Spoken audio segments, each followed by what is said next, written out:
महिला आरक्षण से मोदी से ज्यादा फायदे में नीतीश। बीजेपी के दाव ने नीतीश को बनाया इंडिया का बॉस। तेजस्वी के अरमानों पर बीजेपी ने फेरा पानी। लोकसभा चुनाव से पहले मोदी सरकार ने बड़ा दाव खेलते हुए महिला आरक्षण को संसद के दोनों सदनों से पास करा लिया है। वैसे मोदी सरकार से पहले कई सरकारों ने इस बिल को पास कराने की कोशिश की, लेकिन सभी को नाकामयाबी हाथ लगी। पर मोदी सरकार ने आखिरकार इतिहास रच ही दिया, जिसके बाद से ऐसा कहा जा रहा है कि लोकसभा चुनाव में इससे बीजेपी को काफी फायदा हो सकता है। हालांकि अन्य राज्यों में क्या होगा यह तो समय बताएगा, पर राजनीतिक पंडितों का ऐसा कहना है कि बिहार में महिला आरक्षण से बीजेपी से ज्यादा फायदा नीतीश को हो सकता है, जिसकी वजह से कहीं न कहीं तेजस्वी यादव भी बेचैनी में नजर आ रहे हैं।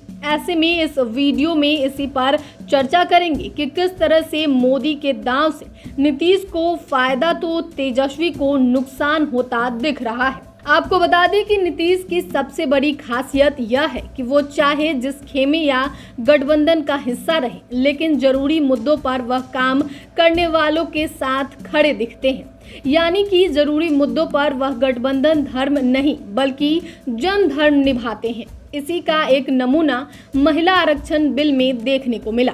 नीतीश की यही खासियत उन्हें दूसरों से अलग करती है।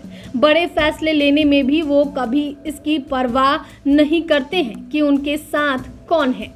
यही कारण है कि नीतीश ने आरजेडी की नाराजगी या विरोध की परवाह किए बगैर महिला आरक्षण बिल को पास करने में बिना शर्त सरकार का साथ देने का साहसी कदम उठाया। देखिए तो लोकसभा चुनाव को देखते हुए बीजेपी भले ही महिला आरक्षण को चुनावी ब्रह्मास्त्र समझ रही हो, लेकिन बिहार में इससे सबसे ज्यादा फायदा नीतीश कुमार को होता दिखाई दे रहा है। दरअसल नीतीश कुमार शुरू से ही महिला सशक्तिकरण की हिमायती रहे हैं और बिहार में उन्होंने इस दिशा में कई ऐतिहासिक कदम भी उठाए हैं। इसका बड़ा उदाहरण यह है कि उन्होंने बिहार में वर्ष 2006 में पंचायती राज संस्थानों और वर्ष 2007 में नगर निकायों में महिलाओं को 50% आरक्षण दिया। ऐसा तब हुआ जब किसी भी राज्य ने इसकी कल्पना भी नहीं की थी। यानी कि इस मामले में नीतीश ने सबको मात दे दिया। वहीं वर्ष 2006 से ही नीतीश सरकार ने प्रारंभिक शिक्षकों की नियुक्ति में महिलाओं को 50% और वर्ष 2016 से सभी सरकारी नौकरियों में 35% आरक्षण का लाभ दिया। बिहार पुलिस में भी महिलाओं को 35% आरक्षण का लाभ मिल रहा है।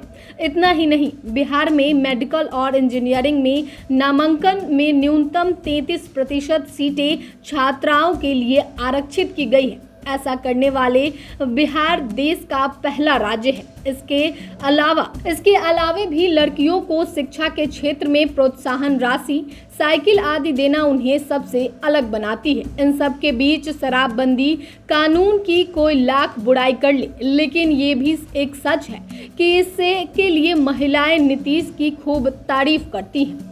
इसका अर्थ यह हुआ कि जिस काम को मोदी सरकार अब कर रही है उसे नीतीश कुमार काफी पहले कर चुके हैं। ऐसे में कम से कम बीजेपी इस मुद्दे पर नीतीश के वोट बैंक में सेंध लगाते नजर आ रही है। इसका उल्टा नीतीश कुमार इसे अपने पक्ष में भुना सकते हैं कि मोदी सरकार ने उनको फॉलो करने की कोशिश की है।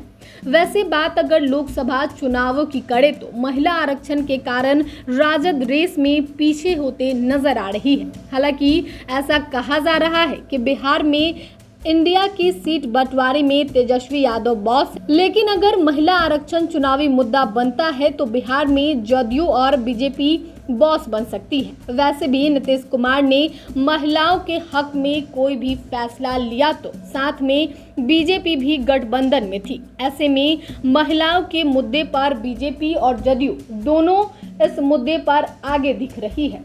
शायद यही कारण है कि तेजस्वी यादव ने ओबीसी में महिलाओं के आरक्षण को लेकर ईंट से ईंट बजा देने की भी धमकी दे रहे हैं, ताकि ओबीसी महिला वोटर राजद के साथ जुड़े रहें। वैसे भी महिलाओं ने नीतीश का साथ दे दिया तो फिर लोकसभा चुनाव में जदयू फिर से मजबूती से सामने आ सकती है। इस तरह बीजेपी के एक दांव से नीतीश कुमार अचानक ही नहीं, सिर्फ बिहार में नहीं बल्कि इंडिया में भी बॉस बनते नजर आ रहे हैं।